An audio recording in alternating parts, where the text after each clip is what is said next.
આપણે સૌ કોઈ જાણીએ છીએ 999 વખત જે ફેલ થયો, 1000મી વખતે પાસ થયો, આખી દુનિયાને પ્રકાશ આપ્યો, Thomas Alva Edison.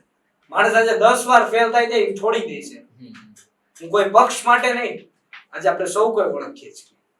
Railway station પર ચા વેચી, ફેમિલી બેકગ્રાઉન્ડ નહોતું, કશું નહોતું, તોય આજે વિશ્વના દેશોમાં ડંકો વગાડે છે વડાપ્રધાન નરેન્દ્ર મોદી.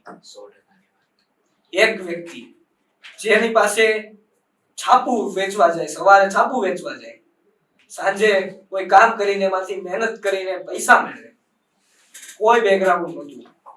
લગભગ એની લાઈફમાં 49 કે 57 વખત નાના મોટા થઈને 57 વખત એ રિજેક્ટ થાય છે. છતાં રાષ્ટ્રપતિ ભવન સુધીની યાત્રાને પહોંચાડે છે રાષ્ટ્રપતિ એપીજે અબ્દુલ કલામ. જો આપણે આ વ્યક્તિને આપણે જાણીએ ને તો આપણને આપણા પ્રશ્નો નાના લાગવા લાગશે. આપણા પ્રશ્નો નાના લાગશે એટલે આપણે સુસાઇડ માટે નહીં જઈએ. અને સુસાઇડ માટે જાય છે એનું એક કારણ હું એ પણ તમને કહીશ. પરિવારમાં સંવાદ થતા બંધ થઈ ગયા છે. વાતચીત જ નથી થતી. બાપ દીકરો બેઠા ને બેના હાથમાં ફોન છે. અને હું એટલીસ્ટ એટલું કહીશ કે પરિવારમાં 15 થી 20 મિનિટ એવી હોવી જોઈએ જેમાં ના કોઈ ફોન હોય, ના કોઈ ટેકનોલોજી હોય, ના કોઈ ટીવી હોય. એમાંથી નાનામાં નાનું બાળક અને મોટામાં મોટું વડીલ પોતાના વિચારો રજૂ કરી શકવા જોઈએ, જે પોતાની વાત મૂકી શકવા જોઈએ. જો આ જે ફેમિલીમાં થતું હશે ને ત્યારે એના ઘરમાં સુસાઇડનો પ્રશ્ન નહીં આવે. કારણ કે વાતચીત ખુલીને વાતચીત કરી શકશે.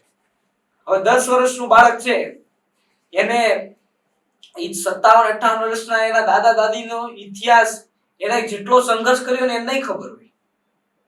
આજે 10 વર્ષનું બાળક એસીમાં રહેતું હશે તો એને ઈ નથી ખબર કે આ 60-70 વર્ષના દાદા દાદીએ ખેતરમાં પરસેવો પાડીને આ બધું ઊભું કર્યું છે. જ્યારે આ સમજણનો નથી મળતી બાળકને, ત્યારે બાળક જ્યારે મોટું થાય ત્યારે એને નાની મુસીબત મોટી મુસીબત લાગે છે.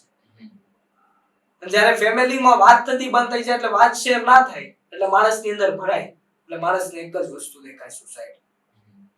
પણ સુસાઇડ એ ક્યારે જીવનનો અંત નથી.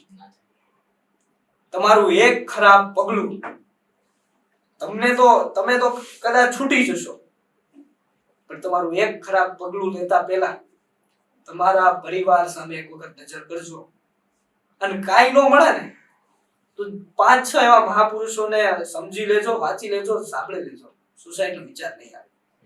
અને આપણે જો સુસાઇડનો વિચાર આવતો હોય ને જે વ્યક્તિને, એ વ્યક્તિ ક્યારેક પોતાની જાત ઉપર નજર કરજો. આપણે 10 વર્ષ સુધી 10 વર્ષ 17 વર્ષ જે ઉંમર હોય, 17 વર્ષ તો આ જિંદગી જીવ્યા, હવે આપણે સુસાઇડ કરી લેશું, આપણે જિંદગીનો અંત લાવી દીધો, પાછા બીજે જગ્યાએ જઈને 17 વર્ષ પાછા કરવાના છે. જીવનમાં સંઘર્ષ પાછો આવવાનો જ છે. જે સંઘર્ષ સામે લડે, મહેનત સામે લડે, મુસીબત સામે લડે, એ વ્યક્તિ સફળ બને. જે વ્યક્તિને મરવાના વિચાર આવે એ દુનિયામાં કાંઈ ના કરી શકે. જ્યારે બાળક નાનું હોય ત્યારે ચડાવવામાં આવે. આ સ્વીકારવું આજે અશક્ય છે, સાચી વાસ્તવિકતા કહી રહ્યો છું. તમારે જોઈ લેવાનું, જે બાળકના ઘરે એ બાળક 10 વર્ષનું 12 વર્ષનું જ્યારે ચડાવવામાં આવતું હશે ને, એ બાળક જ્યારે 22 વર્ષનું થતું હશે ને ત્યારે ચડાવવા વાળી વ્યક્તિને એ સામે કહી દેતું થઈ ગયું છે. અરે તમે હાથમાં સુદર્શન ચક્ર રાખો પણ ચલાવો નહીં. આપણે સૌ કોઈ જાણીએ છીએ. અને ક્યાં વાંસળી વગાડવી, જો માતા પિતા ક્યાં વાંસળી વગાડવી અને ક્યાં સુદર્શન ચક્ર ચલાવવું, જો આ બે વસ્તુ સમજી જાય ને તો બાળક ક્યારે એની સામે ના બોલે. પણ આ કામ ક્યારે કરવું પડે? ત્યારે બાળક નાનું હોય. બાળક જ્યારે છોડ ઉછળતો હોય ને ત્યારે એને માવજત કરવી પડે. એની વૃક્ષ થઈ જાય પછી એના માટે કોઈ ઓપ્શન નથી. પછી તેને પાણી ના આપો તો પણ એ વધે છે, તો પણ એ વધે. તમે ઘટાદાર વૃક્ષ લઈ લો, આજે કોઈ પણ વૃક્ષ હશે, છોડ છે તેને પાણી આપવું પડ્યું હશે. એ મોટું થયું ને એટલે પાણી નહીં આપવું પડે, હાથે લેતું થઈ જશે. એમ જ્યારે નાનું હશે ત્યારે તમે લાડ લડાવ્યા છે, પણ જ્યારે મોટું હશે ત્યારે લાડ નહીં લડાવો તો તમને આપોઆપ એ કહી જ દેવાનું. અને એનું કારણ આજે યુવાનોને કહું છું, તમે જ્યારે મા બાપની સામે થાવ છો ત્યારે મા બાપને ગમે તેમ વળગું ભરો છો, આપણી ભાષામાં કહે તો વળગું ભરો છો, ત્યારે એટલી યાદ રાખજો, તમને સમજાય કે ના સમજાય, તમને ગુસ્સો આવે ને એ લોકોને આવ્યો છે, પણ તમે ગુસ્સામાં જે બોલો છો ને ક્યારેક એના દિલમાં જોજો એને શું થાય છે. હમ. જે વ્યક્તિએ તમને મોટા કર્યા છે આજે એ વ્યક્તિને તમે શીખવાડતા થઈ ગયા છે. હમ.